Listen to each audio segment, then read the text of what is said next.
Welcome back to the mothership.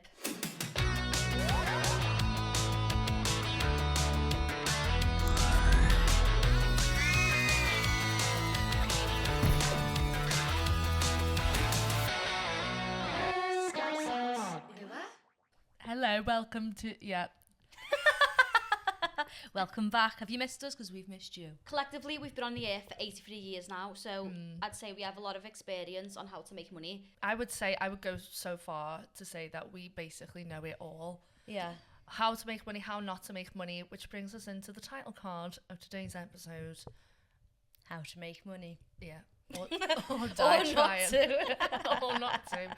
Call it whatever you want, we don't care. It's only going to go at the bottom of the video, and if you've got it on full screen you won't see it anyway, and the important part is the content of the conversation, so let's get into it. How many jobs have I had? How many jobs have I had? We've had a lot of jobs. I counted all of ours the other day.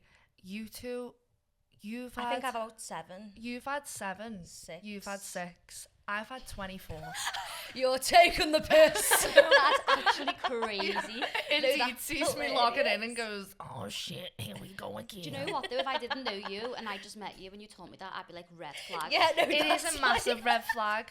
But when you talk about it, you're not the problem. Yeah, I do think you are the problem, but Yeah. it does look like you are. Sometimes I get insecure when I'm telling people about it, especially if I'm telling someone at work about it, because if someone was telling me it at work, I'd be like, oh, it's a matter of time before you show your true colours, you know what I mean? I wonder if you're like blacklisted from hospitality at this point. Like, if you try and get like another coffee shop job, they'll be like, no. I hope so. I think I've done enough to prove myself to be like, this isn't meant to work.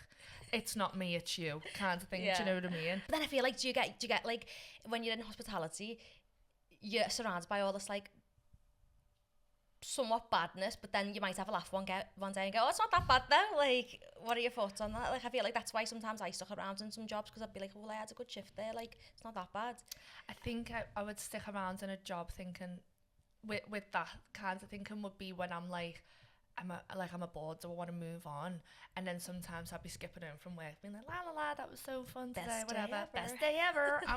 You like, it's like that day when you start exchanging Instagram names and it's like, we should go for a bevy after work, and it never happens, thank God. But then it, like, when it's at a point where something's gone really wrong, no amount of laughs behind the counter could make me stay. It's not all bad. I feel like the times I enjoyed it was when like you had a day where like your manager was off or something and you just done fuck all, and that was the only days that I was like, wow, this is the dream. Like, we've just chat shit. We chat shit, get banged. We've chat shit all. We chatted shit all day, and we didn't do a thing. So they were my only good experiences when I got to have a laugh with my mates. I worked in a school once, and that was rough because, okay, so that I don't step on toes, if you work in a school and you find that you're surrounded by other people that peaked in high school, then it's not you're not the problem.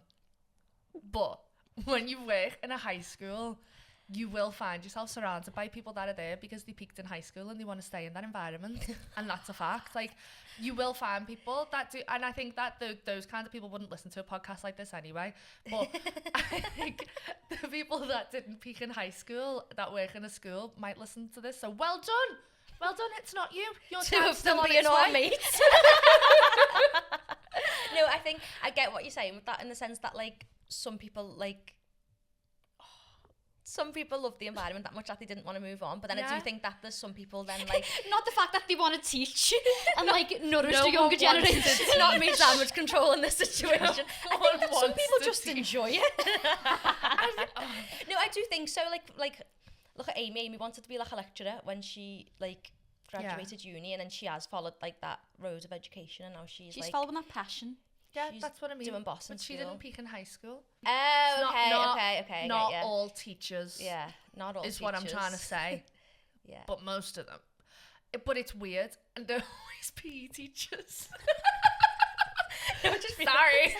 Like, oh my God. Like, if you listen to this and you relate, I'm not the problem, you are. We're saying Rosie's got no red flags, but she's just slagging the whole I'm just whole education teaching. And I'm speaking from experience, so you can't even take that away from me. Like, this is something that has happened to me personally, so I'm going to speak up about it.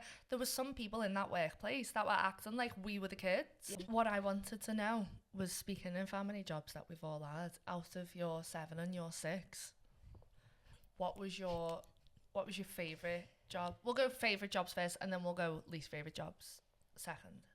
Oh, I don't think I've had a favourite job. Really? Well, what I'm doing now is my favourite job, but then that's just like cheating the question, isn't That's it? boring, Yeah. Favourite job in hospitality, maybe. It doesn't have to be hospitality either.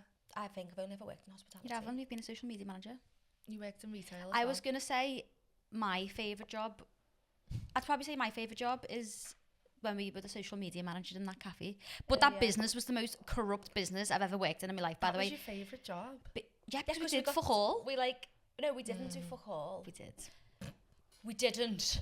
It's not it what was it says just on the like- CV. We just kind of like we were on our own timetable, weren't we? That's what I mean. Like you were your own boss. The job weren't hard. Like you were shooting from an iPhone. It was simple. Yeah. We had a laugh. But also that business as a whole, we have got so much horror stories from that business, which we will touch upon later. What's your worst one then? Say it. Say it. Oh, Tell please us. say it. People are dying. Come on, say it. I'm trying to think what one was my Please, worst Rachel, one. please. Your eyes lit up like you had one that you didn't want to say. I'd probably say my worst one was McDonald's.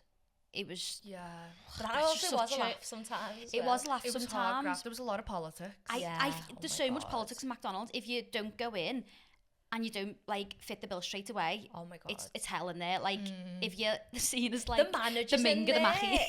The Ming of the Mackies. But if you're not like No. it's like the lunch. What's it called? It's like the school dinner hall. Yeah, like if you go into McDonald's as your first job and meet managers for the first time in McDonald's, that like traumatises you because Yeah. managers at McDonald's, the worst. something else. Like I don't know whether it's because I had a bit of authority for the first time and they're like, I don't know, like iron fisted and that. I just, oh my God, I was traumatised from that. Like, Maybe it's the high stress environment. I don't know. Yeah, it's the speed that gets to them, isn't it? Can we just loop back to something that you just said? Did you just say iron fisting? iron fisting it, yeah. Do you know what that means? Do you know what I mean? Rule with an iron fist? But do you think I mean iron fisting it? I was lucky. You were because so I was, lucky in McDonald's. I was one of the it girls. You So were a what can I nepo say? baby at McDonald's. I was a nepo baby. Yeah, no, Do you know were what I part mean? of like the capital at McDonald's. No. Like you were part of Yeah, like that you group were of District people that was 12. like, yeah, We were like little mings that Yeah. came over. When we started McDonald's, I think our nerves were shot in that time of our lives, weren't we? Like Yeah. we were like two little shaken chihuahuas starting this crazy, scary workplace. So we were the mings. We were the Ming of the Mackies. Yeah. You know what? I had it when I like associated you with the capital. Like we had a conversation once where I was walking out of I think this was our like first conversation. I was walking out to get orange. I think you told me to go and get orange juice actually. No, wait. Tell everyone what you used to do. So the situation that Louise is referring to is I was asked by a manager to go and get a crate of orange juice out the back. So I was like, okay. So naturally, I went to Louise and was like, Steve said, can you get a crate of orange juice out the back? And she was like, yeah. I was like, yes sir, yes sir. And I was like, loser. But then when I came back out with the orange juice, you must have just been like by the fridge, and I must have like said something, like, you know, just like kind of awkward small talk or whatever, and I mustn't have been like masking. Like I was just kind of just like whatever, just like said like, do you? And you went, oh my God, you're so monotone, and I was like, what does that mean? And I remember thinking like, fuck, I've been caught out. I'm monotone. It's just proper Caught funny. not masking. I And I was wouldn't like, take that to heart. I don't think I've ever had a solid opinion in my entire life. I'm so wishy-washy. Never rely on me. I'm spineless, gutless, brainwashed, trash. Capital. Never. Yeah, I am the capital. I'm all about trend. Yeah. I'm gonna pick up and move on as soon as the sun sets. By the way, for context, we all met working in McDonald's. Yeah, that's where our friendship But that's formed. not ever how I retell it because of the hierarchy. I always say I don't remember you there. I weren't mates I with the don't Mackie's remember mates. yous being there. It's We like didn't make it into the cut of a memory. just a couple of NPCs. No, these red flags Stephen aren't set looking mop good the for you. floor. No, I know. So funny. No, I'm not the same person I was when I worked there, to be fair. And I think that I've got the twins to thank for that because I feel like the more I got to know them, the more I was like, oh, life actually is so much better when you're not chasing approval from people that like you're never gonna grow old with. Yeah. But I'm gonna grow old with you two. When you step out the Congratulations. capital to District 12, life's a lot When you humble greater. yourself. My least favourite job probably was... I know what it is. What? The test site. that weren't my least favourite one, because also that was like there was just a bad time there. Oh, I forgot why you had a bad time there. I was thinking... You had a ball. Yeah, again, I had a ball there. Best job ever! Everyone hated Louise, everyone loved me. I'm scum on everyone's work shoes. Our experience is so different, because mine was like trauma of starting a new job because everyone's going to hate me. Do you know what it is? I just know it's got to be the fact that Louise comes into workplaces, and because she comes across as like timid and nice, people see it and take advantage of it. Whereas the Rosie comes in, obviously you're nice and you're confident, but you come across very like self-assured, and like people are straight away are like, okay, like I'm gonna get on board with that. Where we come into workplaces and I feel like the timidness and the nervousness just kind of comes across like, okay, like I'm gonna squash them. use it to my advantage in a way. I don't know. Yeah. There's some people in there who want a power trip, and we're the perfect people to be able to like utilise, I feel like. Yeah, that makes sense. Poor old us. Oh, woe is us. But I did pay my dues in the past. To be fair, yeah, you've got like I've got 2 horror years on stories. us, so you've probably already like... I started working when I was 16. Yeah, that's so true, to be fair. So I've been grafting for 12 years, guys.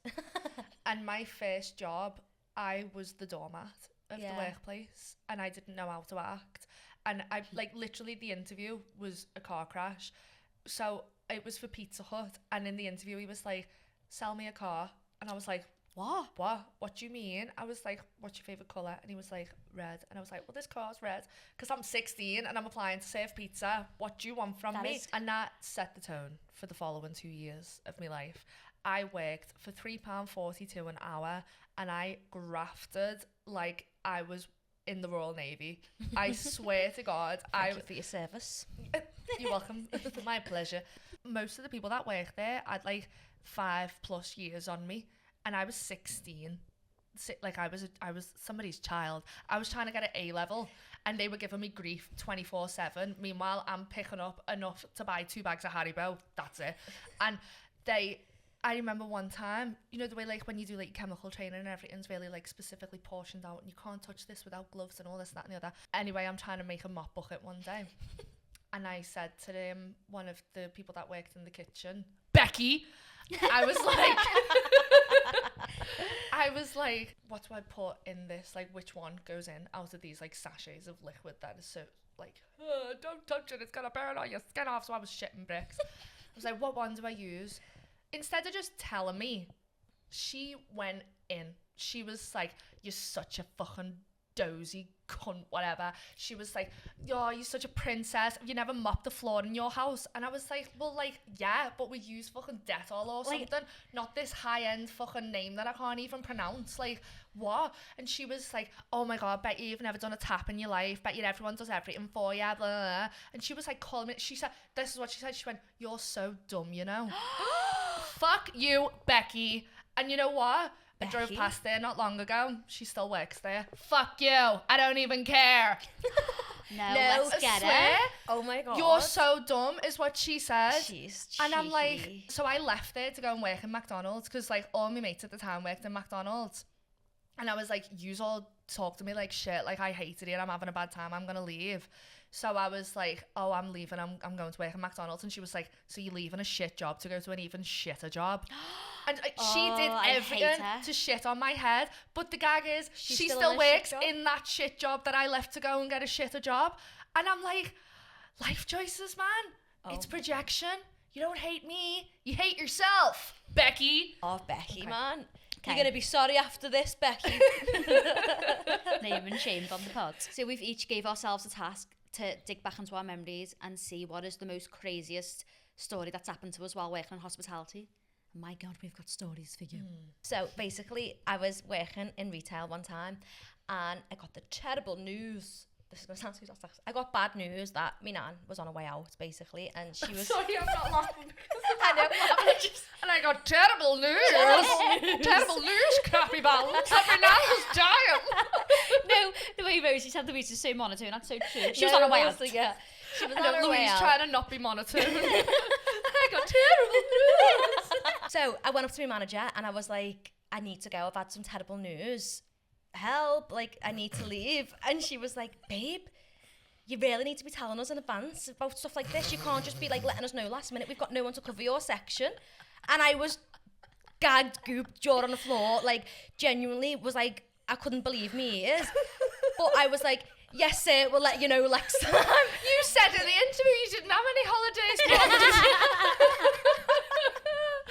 You should have known about this joyous occasion. Like, I was like, are you for real? But I was Isn't like, that wild? Like, what went on in their heads? Yeah. no, none of like, oh my God, I'm so sorry, I hope you're okay. Yeah. Who's on your section? Like, I'm still astounded to this day. I couldn't believe what she said to me, and I was just like, yeah, okay, totally understand. I would love to Gotta see go. your face when she said that. Like, I hope she lies awake at night thinking, I said that to someone who just found out their nan was dying. Like, What did you say back to her? Okay, I've got to go. I think but like, you know, when like you grow and you come out the situation, you're like, I wish I would have said that. Like, why didn't I say that? yeah. I wish I would have been like, are you taking the piss? Like, Yeah. are you hearing yourself back? How does anyone get into a position of authority who has a thought process like that? That's what I Do you mean. know Like, what I mean? we all leave our jobs and we all go home and we all like have normal lives and we all have nans who might die one day. Like, what? Dun, dun, dun. There's a lot to come. Threat. Had you announced Louise is coming. What was your maddest experience in work, Lindsay? Oh, my maddest experience in work. So, back in McDonald's, I was working on the end drive-through, and you know the bit where like you give out the food, you give out the drinks and whatever. A car pulls up, I'm like, oh yeah, whatever. Give them this cup holder, the 4-cup holder. He had 3 drinks, a large milkshake. I think it was a medium milkshake and like a small Coke. Anyway, pass the drinks out, whatever. I turn away, I'm stood waiting for the food to come over. And as I'm stood waiting in my own world, just like daydreaming, I hear, you fucking rah, rah, rah. So I'm like, what the fuck? So I pop my head out the window and I'm like, are you okay? And he's like, no, you just fucking swelled me. And I was like, blown away because I'd been stood there for like 10 seconds. I passed him the drinks, he took the drinks off me. Definitely did not swill this man. And if I would have swilled him, he would have said straight away. Do you know what I mean? Like, oh, that's just gone You on also me. would have seen it. As That's what I mean. My hands would have got swilt in the meantime, probably. The situation escalated from within a second, from like 0 to 100. He just grabs these cup holders of 4, launches them at me through the window. Like, I get drenched by like milkshakes. And so obviously, naturally, I'm like, what the fuck are you doing, you stupid cunt? But as I said that riles him up again, and he... And he got it by the neck. He got me by the jugular. Yeah, I'm on the manager by her neck. I'm going, give me me fucking chips. That's what it was though, honestly. And he literally dives out the window, goes to grab me by my shirt. I like luckily step back just in time. And then my manager clocks me and goes, get to the office. So it was my fault. So I get marched to the office, and then my manager's trying to like de-escalate the situation. Anyway, it turns out this man had been at a wedding all day on cocaine, drinking all day, driving these kids around. So that's obviously why he was aggressive and kicking off. And he got arrested. And then it all went to court, and the police were like, come on, we need you to like come and testify. And I was like, no. I was Be like, the voice of the people. I was like, I'm not going to court, no thank you. Anyway, I didn't go, but I got compensation of £30 whole. Chippy tea. Chippy tea on me, Justice honestly. is served. Yeah. My story is, I was working at a cafe in the kitchen, and everyone, again, was so serious about it. It was the most important operation in the entire history of the human story. And I start work one day, and there's this new guy that came in. They hadn't interviewed him. They hadn't read a CV. He came in for like a quick chat. The next day, he's signing a contract to make like 36 grand a year as a head chef of basically a fucking greasy spoon cafe. It was crazy. And I was just like, whatever. So he did so many things to try and like get a rise out of me. And he like, at one point, he cracked an egg on a shelf and he left it there to see if I'd clean it up. Now I've got respect for myself, so obviously I never. So that egg sat there for a week, and I was like, you're a joke, like you're an absolute joke, you're the worst person ever, but not worse than Becky. But I think I think 100% he was worse than Becky. Yeah, he was worse than Becky. I don't know what I'm even 1000% talking about. When you're worse. near the end of this story, you'll be like, he's worse than most people that I've ever met. I'm not going to name him. I'm going to call him Dirty Dave, and you'll understand why I call him Dirty Dave by the end of the story. So, as we know, he was just all round bad guy, not sound, nightmare blunt rotation, do you know what I mean? And this one day,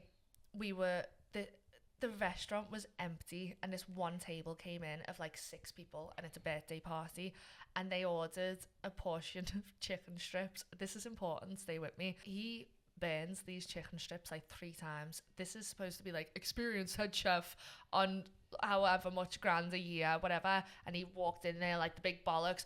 Boy couldn't even make chicken tenders, okay?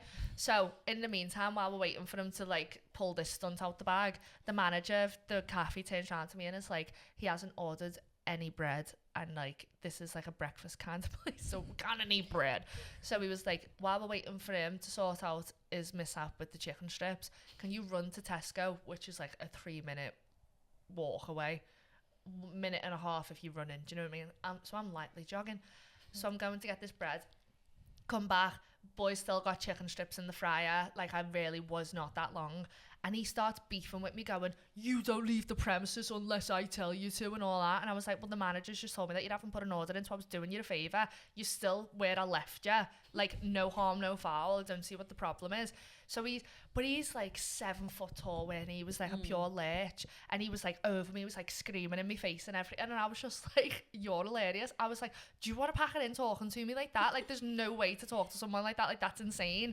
And he was like, I'll talk to you whatever the fucking way I want, I'm the head chef. I was like, you're hilarious is what you are. And he was like, you don't leave this building unless I tell you to. And I was like, is that so? Because I'm leaving right now. And I took my hat and thrown it at him, and I went and got my outside Crocs and I walked out of there.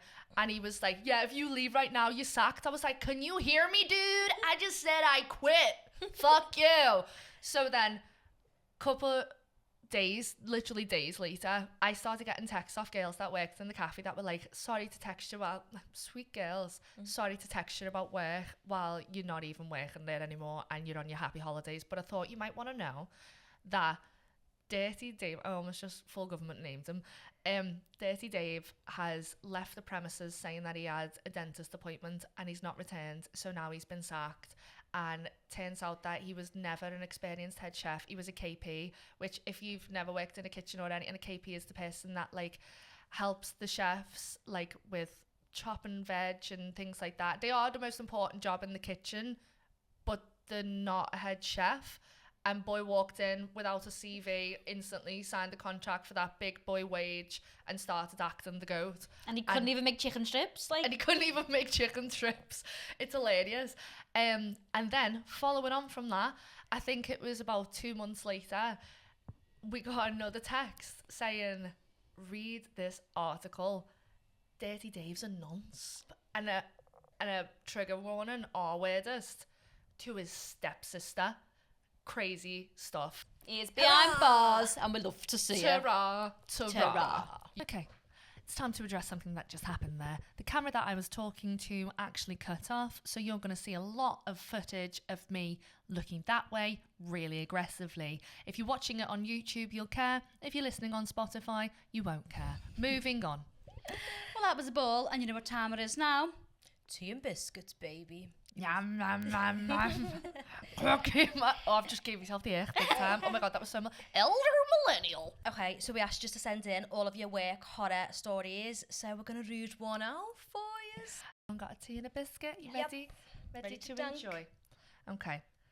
It starts off with, this is the perfect opportunity to serve some stone cold revenge to my old boss who was well and truly a mean girl bully. If you're listening to this, you know who you are. Smiley face. So, short story long, I used to work in a well-known high street chemist. Your nans, granddads, mums, dads, and possibly even you have taken a seat in the exact room where this story unfolds. Let's call my ex-boss Jane Doe. Female, late 30s, married with kids, and the absolute bane of my life. Now, this woman was a proper bully, a cold-hearted bully. No other words for it. I reckon you could lose both your legs in a horrible accident and she'd still make you come in to do your shift and then some. Even the nicest of people would get a dog's life from this woman. Think Cruella de Vil, but with none of the style and all of the attitude. I want to meet her. Burn. So, Jane Doe should have been standing at her pharmacist station for most of the day, signing medication off, showing customer care, in brackets, not an ounce of care in her body, and just being the neighbourhood, in brackets, sorry, that was a touchy subject, point of call for all things minor ailments. In the chemist, there's a private consultation room for things, well, private. If you've never been to a chemist before, this is a side room where confidentiality is ensured and nothing you say leaves the four walls of secrecy. Oh my God, it's like the Chamber of Secrets. Oh no. Think downstairs rashes, morning after pills, severe cases of fungal nail. Once a consultation was in session, the door was locked and secrets were spilled. There was about a 12-month stretch where there was an unusually high amount of long consultations. I'm not talking 10 minutes long. It could be 20 minutes, half an hour, sometimes even an hour. Poor Brenda and Mary were queuing down the block to be seen. I thought there's been a vicious outbreak of super athlete's foot or a mysterious rash pandemic. To the point I started thinking, this is a bit mad. It was proper do not disturb mode. You'd knock, no answer. 5 minutes would turn into 20, 20 into 40. She'd be MIA. At one point I thought she was in there solving world health problems or finding a cure for the incurable. But nah, the thing in that room getting treated was not available on the NHS. She'd been getting wham, bam and thank you ma'am'd all over the consultation room by a younger employee. Oh my God. It ends with, so next time you sit in a consultation room panicking about your weird little rash, just think you're probably not the weirdest thing that's happened in there. Wow, that felt good to get off my chest. Good luck with the podcast, girls. Thank you. Oh my jaws just locked from being open that much. Like, that's crazy. I don't think you're the only body that got jaw lock in this story. That is so fucking unhygienic. Like, that's gross. Tea. Like, who's came in there with like athlete's foot or gonorrhea, and then they're just getting their freak on, doing the nasty in the consultation room. Brenda's waiting. Would never, ever have sex and work, because what if you get caught? Like, Never know. Yeah, what if you get Sacked caught? on the job. like it's not even worth the thrill. Like, it's really not. Like, there's Maybe no that thrill is in the it. thrill though. Like a little like bonk round the back in the consultation room, and then like 2 minutes later you're dishing out sertraline. Like that's got to be some kind of thrill, hasn't it? Yeah. Well, whoever that diva was, I love you big time. That was a boss story, and thanks for sharing with us all. What a blast we've had, but unfortunately this is the end. Oh, the tea's gone cold, the biscuits are now crumbs, and we've got somewhere to be, so we're gonna go. And don't forget to send in your submissions too. Why can't I do this? Don't forget to send in your Someone else say it, please. Okay. Shall I say it? Okay, I'll go. I've got it. Also, Oh my God. I've got it. 3, 2, 1. Also, don't forget to check the TV guide. Also, Oh my God. I am keeping all of this in. We've been trying to wrap up this episode for about 10 minutes and none of us can get our heads together. The down low of it is we're going to have another episode coming out soon. Keep an eye on Instagram and socials, because we might ask another question from you for the next episode. And goodbye. Thank you for listening. Ta-ra. Mine was well better. don't forget to check the TV. Don't forget to check the TV guide for next week's episode. We've been Ta-ra. Scouse House. You've been listening. See you later.